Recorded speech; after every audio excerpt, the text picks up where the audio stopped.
kawan pajak, selamat sore. Jumpa lagi dengan kami, saya Asep Bahtiar dan dengan saya Susan. Pada kesempatan sore ini yang akan membawakan salah satu aturan terbaru ya di tahun nanti yang akan berlaku di tahun depan, yaitu tata cara pendaftaran yang diatur baru di PMK 81 tahun 2024, yaitu tentang ketentuan perpajakan dalam rangka pelaksanaan sistem inti administrasi perpajakan atau Cortex ya kalau dikenal dengan sekarang ini ya Mbak Susan ya, yang akan berlaku nanti 1 Januari. Nah, gimana nih Mbak Susan? Tadi kan udah kerja ya, kita nih habis kerja ya kawan pajak, kita kerja dulu gitu ya, kemudian kita melakukan lab ini. Tadi banyak nggak pelayanan?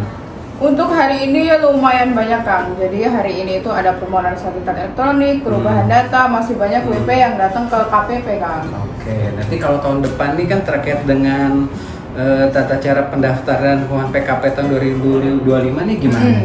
Nah kalau untuk tahun 2025 sendiri itu akan lebih dipermudah ya Kang ya. Jadi untuk pendaftaran dan pengumuman PKP itu bisa dilaksanakan secara online ya. Oh online ya, iya, jadi nggak perlu bersusah payah datang ke KPP dong ya? Iya betul sekali. Untuk pendaftaran NPWP masih sama ya.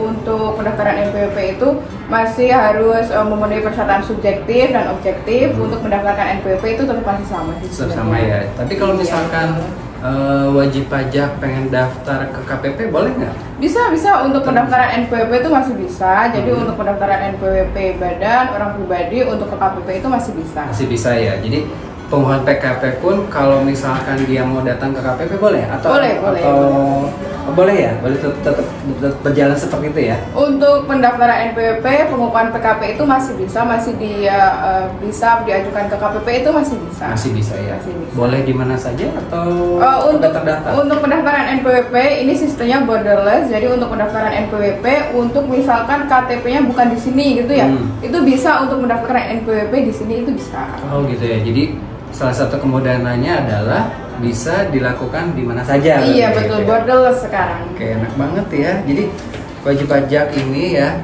kawan pajak. Jadi kalau misalkan nanti kawan pajak mau mendaftarkan diri, misalkan belum punya NPWP nih ya, belum punya NPWP gitu ya. Kalau sekarang kan existing menggunakan IREG ya, bisa IREG aja, IREG Pajak ID. Nanti di sistem baru menggunakan Cortex nanti ada ada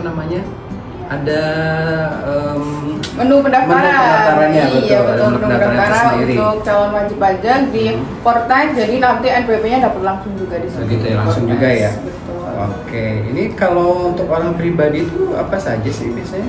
Kalau di sini kan ada ini ya, ada OP, kemudian WP warisan belum terbagi, WP badan dan desa pemerintah ya, berarti betul. Subjeknya itu saja ya? Subjeknya itu. Kemudian untuk sekarang kalau untuk yang Cortex itu bisa juga WP yang belum memenuhi persyaratan itu bisa daftar kan sekarang. Bisa dapat NPWP untuk urusan administrasi perpajakan. Itu bisa. Oh gitu ya.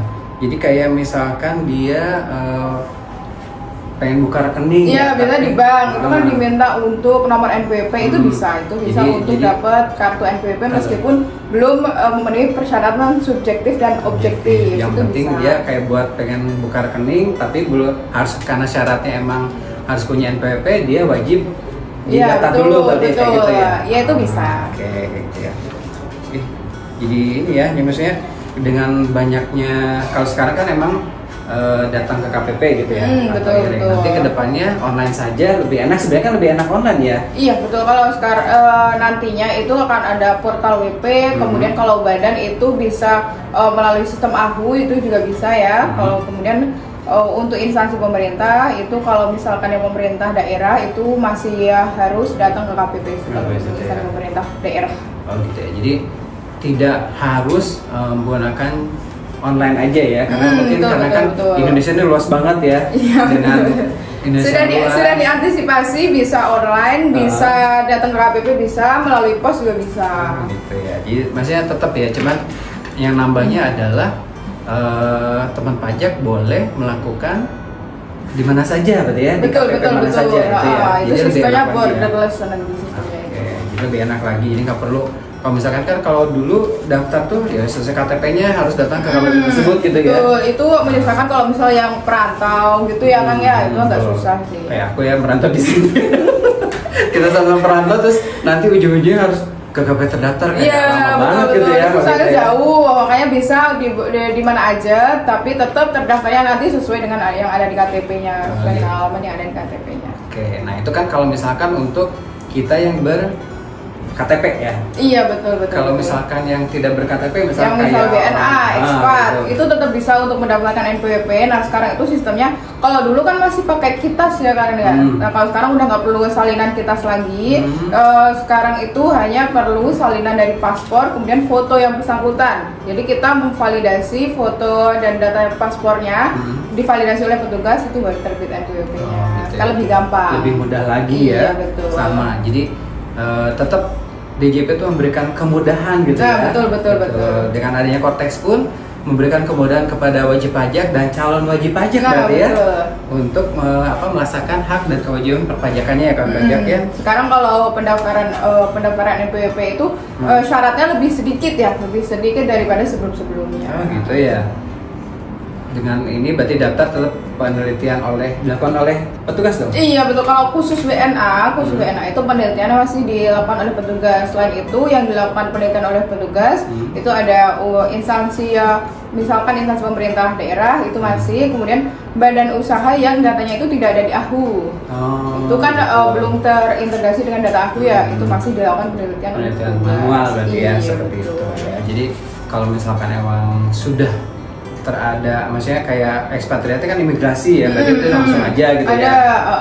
Kemudian untuk yang sudah terdaftar di AHU ya langsung aja. Langsung, betul, tidak perlu scanan lagi. Kalau dulu kan masih pakai scanan ya, di scan, diupload di IREK. Kalau sekarang udah nggak perlu scanan lagi ya, tinggal gitu. Tervalidasi ya. Tinggal klik-klik doang berarti ya. Iya, kalau sekarang namanya interoperabilitas.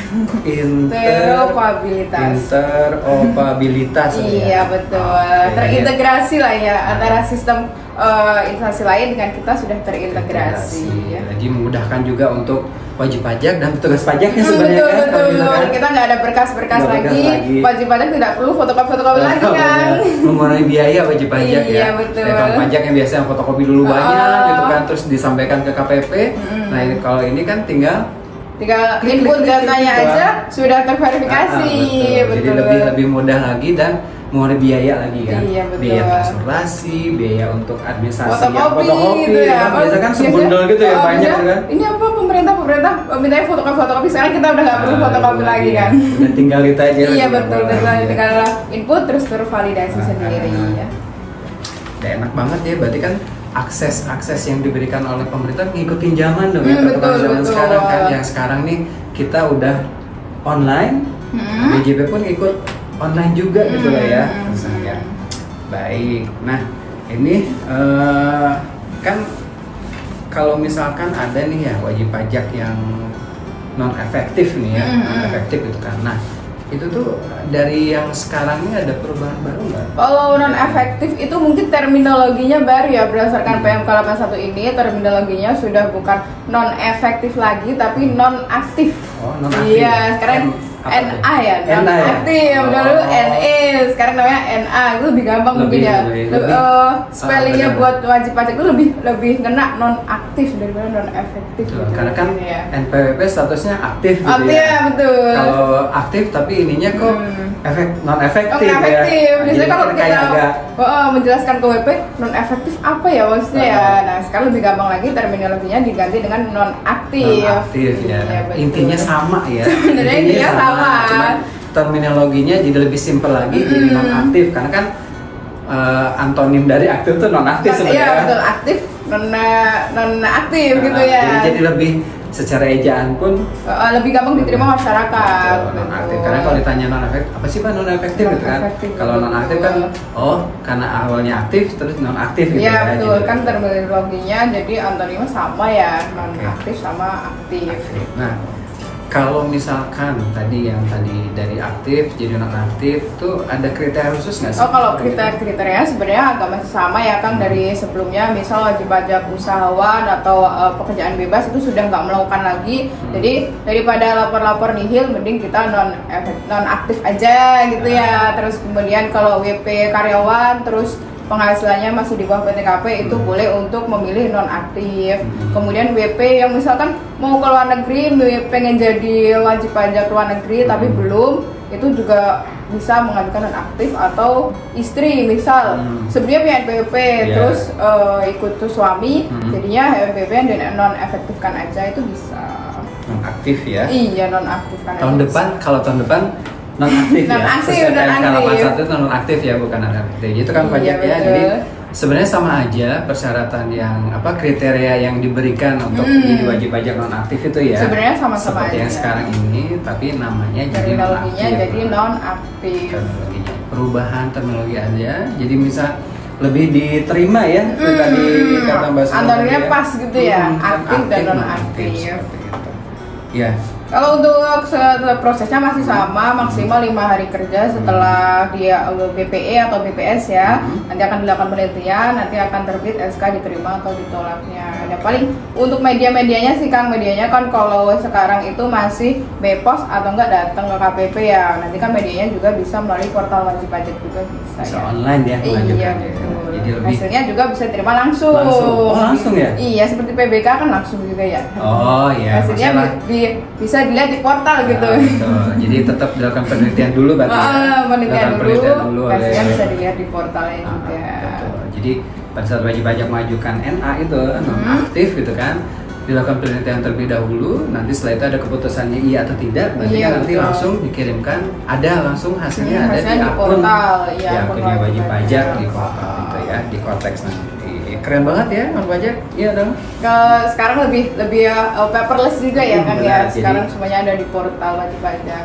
Asal jangan lupa passwordnya ya. Itu harus diingat ya kan pajak, jangan sampai nanti sibuk dengan apa namanya. Sebenarnya kan di Kortex nanti tuh password cuma satu ya, satu untuk semua gitu kan, lebih memudahkan lagi iya, kan. Betul. Tapi kalau memang suka lupa ya tolong nanti dicatat passwordnya, gunakanlah gawai Anda yang canggih untuk menyimpan passwordnya ya, sebenarnya kayak gitu ya. Oke, nah tadi kan sebenarnya salah satu kriteria WPNA itu adalah istri yang kewajiban pajaknya digabung dengan suami gitu ya. Padahal seingat saya yang kasus seperti ini NPWP istri ini dihapuskan ya. Iya dulu dihapus ya, yang belakang 001 itu ya dihapus. Peraturannya gimana Kak yang terkait penghapusan NPWP? Terkait dengan penghapusan NPWP itu sebenarnya ya masih sama, paling kriterianya aja ya, kriteria untuk penghapusan NPWP misalkan penduduk gitu ya sudah meninggal itu dihapus aja dan nggak ada warisannya itu mending dihapus aja. Kemudian WNI atau WNA yang ingin meninggalkan Indonesia selama-lamanya yang mending NPWP-nya dihapus, diajukan permohonan penghapusan. Kemudian yang ganda Kang, yang NPWP yang ganda itu juga diajukan permohonan penghapusan untuk NPWP yang tidak akan digunakan itu dihapus aja untuk wajib pajak orang pribadi ya. Pribadi ya. Jadi kalau misalkan ada yang ganda, kan kadang ada tuh ya, misalkan kayak dulu kan emang kayak apa namanya dia mungkin kalau zaman dulu kan belum iktp ya Bang Pajak ya. Jadi bisa punya KTP itu dua gitu kan. Ya. Misalnya di Bekasi sama Jakarta gitu kan. Terus karena ada 2 KTP dia bisa daftar NPWP di Jakarta sama di Bekasi gitu sesuai dengan wilayah administrasinya. Jadi kalau misalnya kayak gitu emang harus dihapus aja ya. Nggak dipakai gitu kan, daripada membebani, karena kalau misalkan ada 2 kan lapornya juga 2 ya, jadi pakai 1 aja yang nggak dipakai dihapus aja ya. Itu ya kan pajak ya. Kalau misalkan emang masih gitu ya, tanda kutip masih ada 2 KTP, nanti dilakukan pemadanan dulu biar tahu NPWP. Ternyata BPP banyak yang nggak tahu kalau NPWP-nya ada 2 dan 3 gitu kan. Setelah pemadanan baru tahu nih NPWP-nya 2, 3 gitu kan, dan dihapus aja yang memang nggak digunakan. Jadi lebih gampang lagi ya kalau misalkan emang nanti kan pajak belum melakukan pemadanan NIK dengan NPWP, segera. Soalnya kantor juga butuh ya untuk pemadanan, kalau nggak dipadanan nanti nggak bisa dipotong pajak juga kan. Terkaitnya dengan nanti pembayaran gajinya, kalau misalkan emang belum padan dengan NPWP, biasanya kan si pemberi kerja tuh lu belum begini nih padannya, gaji lu dulu sayang gitu ya. Kan yang rugi siapa? Kepotong lebih tinggi kan, karena dianggapnya nggak punya NPWP. Yang rugi ya kita sendiri lah ya kan. Makanya segera untuk pemadanan NIK dan NPWP. Iya betul sekali.